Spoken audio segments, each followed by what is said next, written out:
नीति वचन उसका पहला अध्याय और उसका 17th वचन ऐसा लिखा है, क्योंकि पक्षी के देखते हुए जाल फैलाना व्यर्थ होता है। क्योंकि पक्षी के देखते हुए जाल फैलाना व्यर्थ होता है और ये लोग तो अपनी ही हत्या करने के लिए घात लगाते हैं और अपने ही प्राणों की घात की ताक में रहते हैं। पक्षी के देखते हुए जाल लगाना व्यर्थ होता है। कुछ समझ में आ रहा है? और फिर आगे लिखा हुआ है, ये लोग तो अपना ही घात करते हैं। ये अपना ही घात करते हैं। ये लोग हैं कौन? ये लोग हैं हम और आप। और बड़ा खूबसूरती से ये नीति वचन लिखा हुआ है कि जो पक्षी के देखते हुए जाल लगाता है वो व्यर्थ का काम करता है। कुछ समझ में आ रहा है? ये किंग सोलोमन ने या तो उनको ये बात पढ़ाई गई है और या उन्होंने ये बात लिखी है। अब इसका स्पष्टता से मुझे ज्ञान नहीं है। या तो उनको इस बात की शिक्षा दी जा रही है। सुलेमान को इन वचनों के माध्यम से शिक्षा दी जा रही है कि जो पक्षी के देखते हुए जाल लगाता है वो व्यर्थ का काम करता है। ठीक है भाई। तो आर्यन आओ, एक कुर्सी ले आओ अपने बगल में जो तुम्हारे रखी है। हाँ, ऊपर ले आओ। तुम बैठना इस पे हैं और हम कुर्सी हटाएंगे। बैठो बैठो।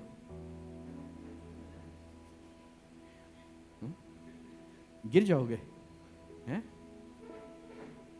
गिर जाओगे। बैठो।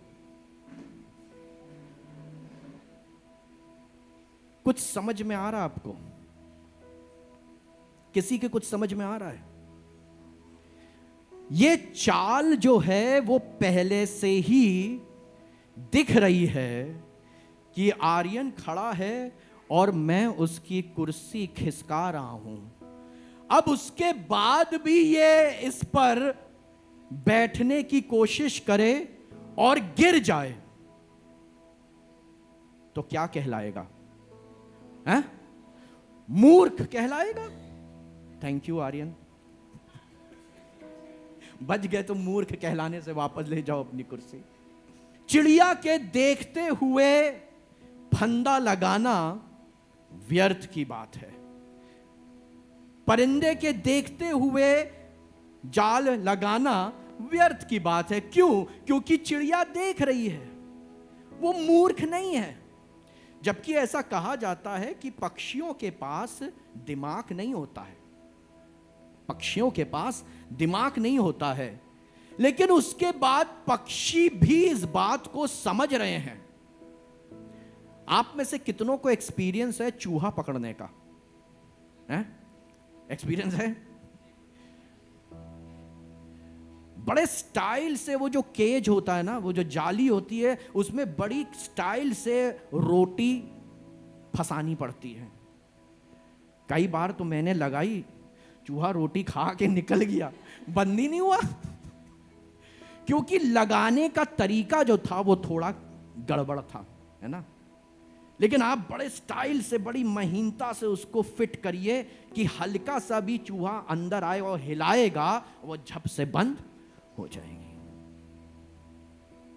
लेकिन अगर चूहा देख रहा है कि ये क्या हो रहा है, ये क्या मेरे साथ खेल होने वाला है, और उसके बाद भी वो गड़बड़ी कर बैठे, तो मूर्ख कहलाएगा। इसीलिए यहां पर वचन में बड़ी खूबसूरत बात लिखी है। मुझे बिल्कुल समझ में नहीं आई थी, लेकिन मैंने जब बार बार पढ़ी, क्योंकि पक्षी के देखते हुए जाल फैलाना व्यर्थ होता है और ये लोग, या मैं कहूं कि हम और आप, ये लोग तो अपनी ही हत्या करने के लिए घात लगाते हैं। इससे ज्यादा मूर्खता क्या होगी। एक और मैं उदाहरण आपको देता हूं कि हम जाल में कैसे फंसते हैं। हमें मालूम है कि यह जाल मेरे घात लगाने के लिए बिछाया गया है। और उसका एक उदाहरण, किसी के पास जल्दी से कोई सिगरेट का packet they they.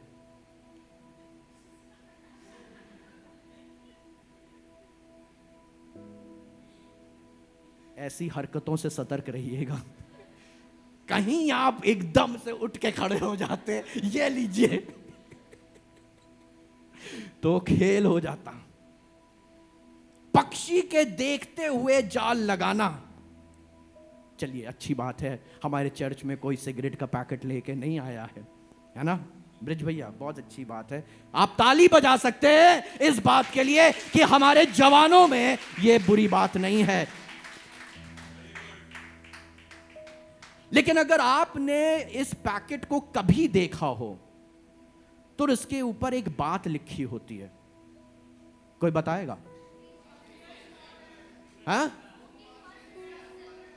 Cigarette smoking is injurious to health. हाँ, क्या भैया? धूम्रपान करना सेहत के लिए हानिकारक है। ठीक है,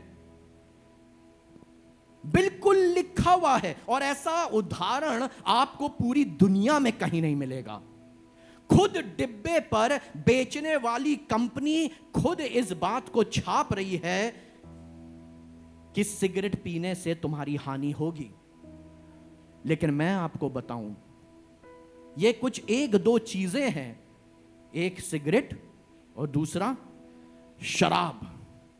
आपने अमूमन इस बात को देखा होगा कि जब भी ऐसी पिक्चर्स में कोई वो पीने वाला एक सीन आता है तो नीचे आप देखिए तुरंत एक कैप्शन लिख कर आता है ना,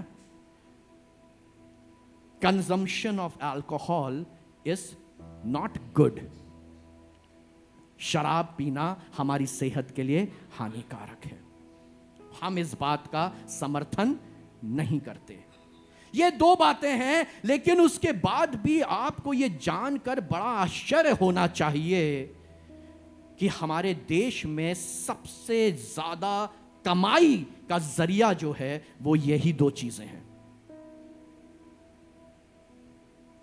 और इसी के वजह से गली मोहल्ले शहर के नुक्कड़ चौराहों पर कुछ और आपको मिले ना मिले, सब्जी की दुकान मिले ना मिले, दूध आपको मिले ना मिले, एक दुकान आपको जरूर मिलेगी,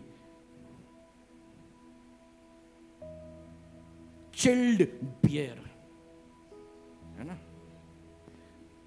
एक जगह मैंने लिखा देखा, घंघोर घंघोर बियर। अब चिल्ड का कुछ समझ में नहीं आया क्या लिखे, तो घंघोर। ये सारी बातें लिखी हुई हैं। चिड़िया के देखते हुए जाल लगाना व्यर्थ की बात है, लेकिन वो लोग मूर्ख हैं जो इसके बाद भी अपने ही आप को घात करते हैं। ये वचन एक नीति के रूप में दिया गया। सारी सूचना आप तक पहुंचा दी गई है, उसके बाद भी मैं और आप ऐसी विपरीत बातों में फंस जाते हैं। तो हम क्या बन जाते हैं? हम मूर्ख हैं। हमसे बड़ा कोई मूर्ख नहीं है। चर्च में आने के बावजूद, बाइबल पढ़ने के बावजूद, अगर आप अभी तक अपने जीवन में निर्णय नहीं ले पा रहे हैं तो यह बड़ी अफसोस की बात है। और ऐसा वचन सिखा रहा है। अमूमन यह बात इसलिए होती है क्योंकि हमको आगे की परिस्थितियों के बारे में मालूम नहीं होता है। इसीलिए आपने देखा होगा कि आजकल इन सारे पैकेट्स के ऊपर एक फोटो भी लगा दी गई है जिसमें बड़े सड़े गले से फेफड़े दिखाए जाते हैं। देखिए, आपने ये सब चीजें देखते हैं आप लोग कि नहीं है? नहीं देखते, देखा करो। ज्ञान अति आवश्यक है। सड़े गले से फेफड़े लगा दिए ताकि इंसान को पता चले कि उसका हश्र क्या होगा। आज बाइबल भी मुझको और आपको बहुत सफाई से बता रही है इस बात को कि शैतान ने एक जाल लगाया हुआ है। वो तुमको फाड़ खाने के लिए इस दरवाजे के माफिक पीछे छुप कर खड़ा रहता है और घात लगाने के लिए तैयार रहता है। तुम कमजोर पड़ोगे, जैसे ही मौका दोगे वो तुम्हें फाड़ खाएगा। ये हम जानते हैं, उसके बाद भी हम चिड़िया के उस जाल में, चिड़िया तो नहीं फंसती है लेकिन मैं और आप इतने मूर्ख हैं कि हम फंस जाते हैं। एक बहुत बड़ा मर्चेंट हुआ और उसका नाम था मार्को पोलो। यह करीब करीब 12th सेंचुरी की बात है, 12 से 13 सेंचुरी की मैं बात कर रहा हूं। 1225 से लेकर 1275 तक के बीच की बात है। और यह मार्को पोलो वेनिस में रहता था, जो इटली का भाग है। और ये वहां से, क्योंकि एक बिजनेसमैन था, एक मर्चेंट था, वो वेनिस से बाहर निकला और वो ईस्टर्न कंट्रीज की तरफ बढ़ा, जैसे कि भारत, पाकिस्तान, अफगानिस्तान, चाइना, इन देशों की तरफ आगे बढ़ा। और जब वो उस समय में बड़ी मशक्कत करके बड़ा पैसा खर्च करके ऐसी जगहों तक पहुंचा तो उसने बड़ी अद्भुत चीजें देखी। उसके बाद वो घर वापस आया। उसने घर पर आकर, अपने शहर में आके, वेनिस में आकर अपने दोस्तों को, अपने पड़ोसियों को, अपने रिश्तेदारों को, अपने जान पहचान वालों को बताया कि मैं क्या देख कर आ रहा हूं। उसने बताया कि कितना बड़ा साम्राज्य है चाइना का, कितने ढेर सारे लोग हैं, कितनी आबादी है, विभिन्न प्रकार के मसाले जिसके लिए अफगानिस्तान, ईरान, इराक, हिंदुस्तान जाना जाता है। विभिन्न प्रकार के मसाले, बूटियां, जड़ी बूटियां, सूखे मेवे अफगानिस्तान के माने हुए हैं। इन सारी बातों के बारे में उसने, मार्को पोलो ने अपने दोस्तों को बताया। कब? 12th सेंचुरी में। उसके दोस्त उसके ऊपर हंसने लगे। अरे तुम कैसी बात कर रहे हो, कैसे ये सब संभव है? हमारे यहां तो ये सब नहीं पाया जाता है, यहां तो कुछ भी ऐसा नहीं है। तुम पता नहीं कौन सी बातें कर रहे हो, ये सब तुम्हारा भ्रम है। मार्को पोलो बड़ा पढ़ा लिखा व्यक्ति था। उसने इन बातों को किताबों में लिखना शुरू किया और लिखते लिखते एक उसने बहुत अच्छी किताब लिखी, द मिलियन। और उस किताब के अंदर उसने अपने सारे वो अनुभव, जो विभिन्न देशों में वो गया था, उन सब का वर्णन उसने किया। लेकिन दोस्तों ने इसके बाद भी उस बात का यकीन नहीं किया। और हद तो ये हो गई कि जब वो अपनी मृत्यु शैया पे था, मरने पर था, उस समय भी दोस्त उसके आए और उससे कहने लगे, सच सच बताओ, अब बोल दो कि तुमने जो कुछ लिखा वो सब झूठ है। हम गलत फहमी में जी रहे हैं तब से, हम गलत ख्वाब देख रहे हैं तब से, हम गलत आशा लगाए हुए हैं तब से। अब तो तुम बता दो कि जो कुछ तुमने लिखा था वो सब कुछ गलत है। मार्को पोलो ने एक जवाब दिया, जो कुछ मैंने किताब में वर्णन किया है वो अभी आधा ही है, अभी तो बहुत कुछ था जो मुझे लिखना था। उसी प्रकार मैं आपको बता रहा हूं, जितना मुझको और आपको आज के तारीख में मालूम है, ये अंश भर है उस बड़ी सच्चाई का जिसको मालूम करने की आवश्यकता मुझको और आपको है। नीति वचन उसका पहला अध्याय और उसका 7वां पद खूबसूरत है।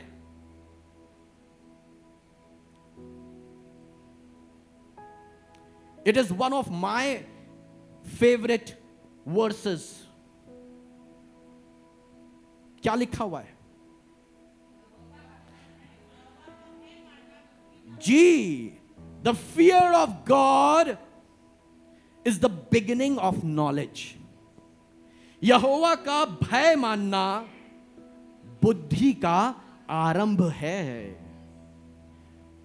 और मैंने बहुत पढ़ा, क्योंकि इस शब्द जो हिंदी में शब्द लिखा हुआ है भय, मैं थोड़ा सा इस बात से संतुष्ट नहीं था, क्योंकि आमतौर पर भय जो है वो नकारात्मकता को दिखाता है। हम डर गए, हम भयभीत हो गए, इस बात को कोई अच्छा नहीं मानता है।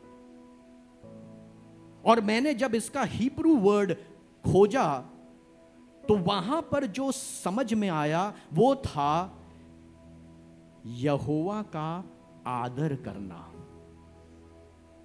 यहोवा का आदर करना, यहोवा का आदर मानना, यहोवा को परम प्रधान मानना, यहोवा को राजाओं का राजा मानना, यहोवा को सब में सब कुछ मानना, यहोवा को उद्धार करता मानना ही बुद्धि का आरंभ है। अब जब आप इस पद को पढ़ेंगे आपको समझ में आएगा कि आपको करना क्या है। आपको डरने की आवश्यकता नहीं, क्योंकि वो मेमना तो खुद वध होकर हमारे और आपके लिए सारी मुसीबतों को लेने के लिए तैयार है। उन सिंहासनों के सामने, उन प्राचीनों के सामने, उन 4 विशेष प्राणियों के सामने, उनके बीच में, उनके मध्य में एक मेमना है। इससे डरोगे? ये डरने की बात है, ये प्यार नेछावर करने की बात है। हालेलुया। और इसलिए अब इसका आदर करो, इसका सम्मान करो, इसको सर्वोपरि करो अपने जीवन के अंदर। अपने जीवन में आदर देना आरंभ करो। एक व्यक्ति कार से जा रहा था बड़ा मजे से।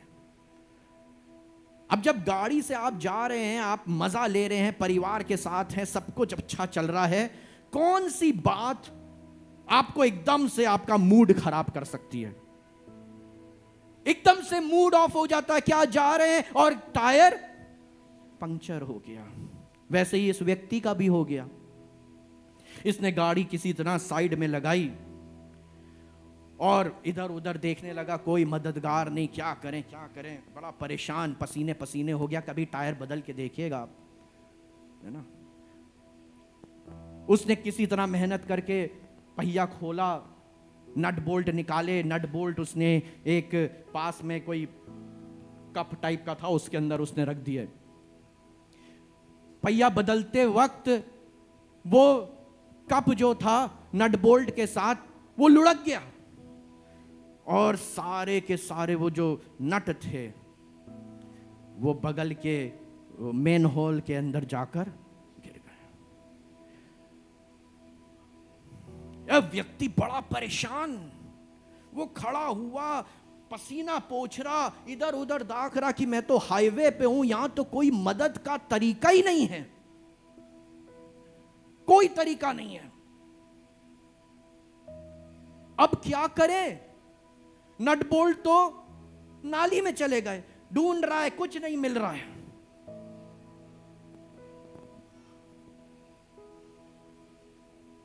बहुत परेशान, सर खुजाया, अगर बाल हैं तो खुजा लीजिए। बहुत परेशान। पास में एक पेड़ के नीचे एक बेचारा बुजुर्ग व्यक्ति बैठा हुआ, गांव वाला, जिसको आमतौर पर हम सोचते हैं ये तो गांव वाले हैं तो मूर्ख ही होंगे, है ना। ये हम सब ने सोच बना ली है। अगर गरीब है तो लालची होगा ही। खैर, ये व्यक्ति बड़ा परेशान, बाल खुजारा, समझ में नहीं आ रहा। ये बुजुर्ग व्यक्ति जो पेड़ के नीचे बैठा है, उसने कहा, भाई साहब एक काम करो, किसी को समझ में आ रहा इस मुसीबत से कैसे बाहर निकलोगे? कोई बताए जल्दी से, इस मुसीबत से कैसे बाहर निकलोगे? क्या बात है, वो बुजुर्ग व्यक्ति, खड़े हो जाओ। पढ़े लिखो, अब सुनो जो सत्यम ने कहा। 3 टायरों में 4-4 नट लगे हैं। एक टायर पंचर हुआ, 3 में 4-4 लगे हैं।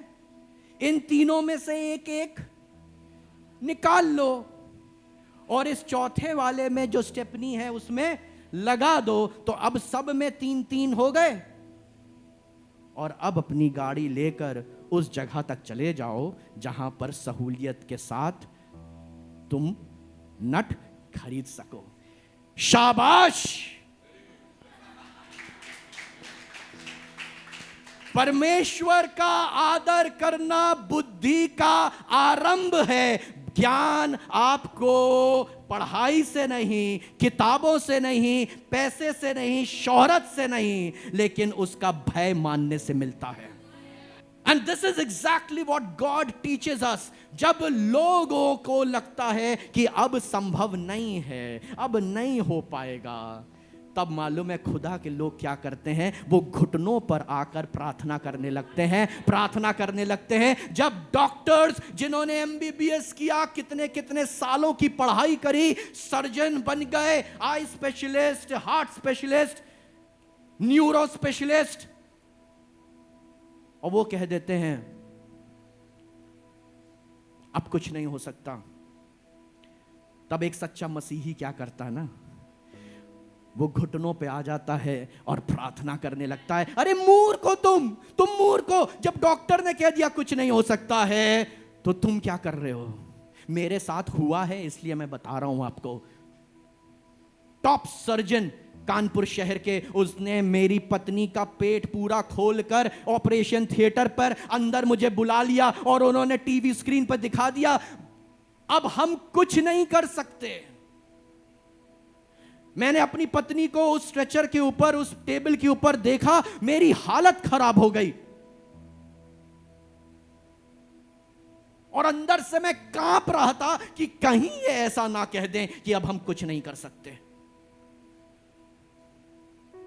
एक बड़ी सी स्क्रीन लगी थी और उस स्क्रीन के ऊपर मैंने देखा कि सच में कितना कॉम्प्लिकेटेड था इसका ऑपरेशन। वो मुझसे ये कहने जा रही थी, लेडी सर्जन थी, कहने जा रही थी कि हम इसको ऐसे ही बंद कर देते हैं, आगे आप जहां ले जाना चाहें। उस समय में पवित्र आत्मा कि मुझको अगुवाई हुई और मैंने उस सर्जन से कहा आप परेशान मत होइए, अब मैं आपको उसके हाथ में देता हूं जो सब कुछ करने में सक्षम है।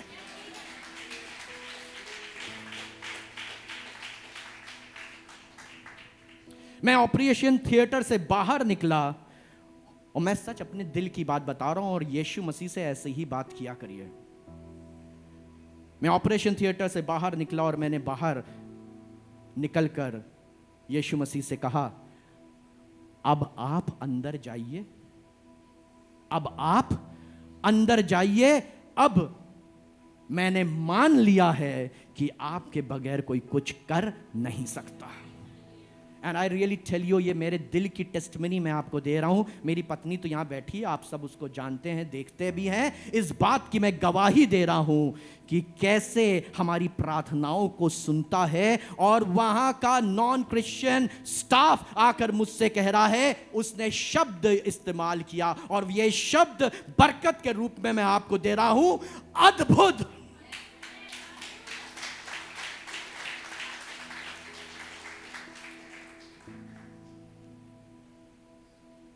जो उसकी ड्रेसिंग करने के लिए आता था उसने कहा बिना ईश्वरीय प्रताप के ये हो नहीं सकता था। ये गवाही है।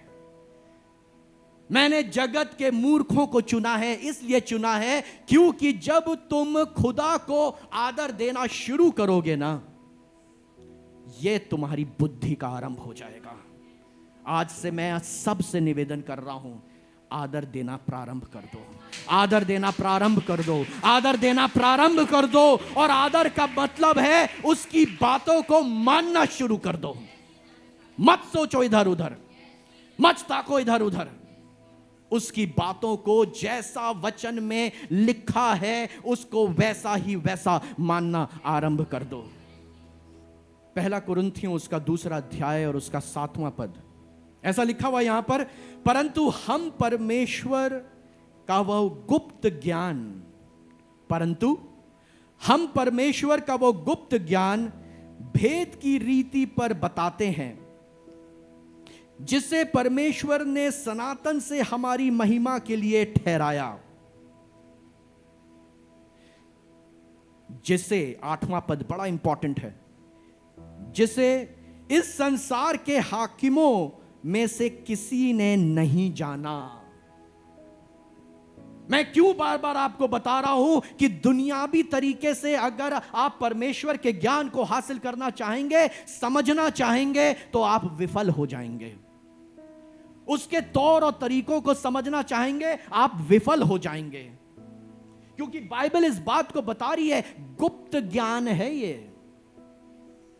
ये गुप्त ज्ञान है। और क्योंकि ये गुप्त ज्ञान है, इसलिए क्या लिखा हुआ है, जिसे इस संसार में, 8वां पद पढ़ रहा हूं, जिसे इस संसार के हाकिमों में से किसी ने नहीं जाना, क्योंकि यदि जानते, तो क्या लिखा हुआ है, अगर यदि वो जानते तो तेजोमय प्रभु को क्रूस पर ना चढ़ाते। You know, Romans were considered to be very intelligent people. रोमी साम्राज्य बहुत मजबूत था, सामर्थी था, ज्ञानवान था। अगर वो तेजोमय प्रभु को जानते तो उसको क्रूस पर ना चढ़ाते। और फिर आगे लिखा हुआ है, परंतु जैसा लिखा है कि जो आंख ने नहीं देखी और कान ने नहीं सुना और जो बातें मनुष्य के चित्त में नहीं चढ़ी, वे ही हैं जो परमेश्वर ने अपने प्रेम रखने वालों के लिए तैयार की है। संसार के हाकिमों ने तो जाना ही नहीं है इन बातों को। संसार के लोगों को मालूम ही नहीं है इस गुप्त ज्ञान के बारे में। लेकिन यह ज्ञान उन्हीं पर दिखाई देगा, उन्हीं पर समझ में आएगा, उन्हीं पर प्रकट होगा जो परमेश्वर से प्रेम रखते हैं। अब आप जब देखना शुरू करोगे ना, एक एक बात आपको ऐसी दिखाई देगी। परमेश्वर अपने वचन की गहरी गहरी बातों को आपके ऊपर प्रकट करना शुरू कर देगा और आप खुद नहीं समझ पाएंगे कि यह हो क्या रहा है, मेरी परिस्थितियां कैसे बदल रही हैं। परमेश्वर को आदर देना आरंभ कर दीजिए। एक और बस आखिरी पद मैं आपके साथ पढ़ूंगा। Thank you Jesus, thank you Lord, thank you father. फिलिप्पियों की पत्री उसका 3 अध्याय और उसका 7वें पद से, जी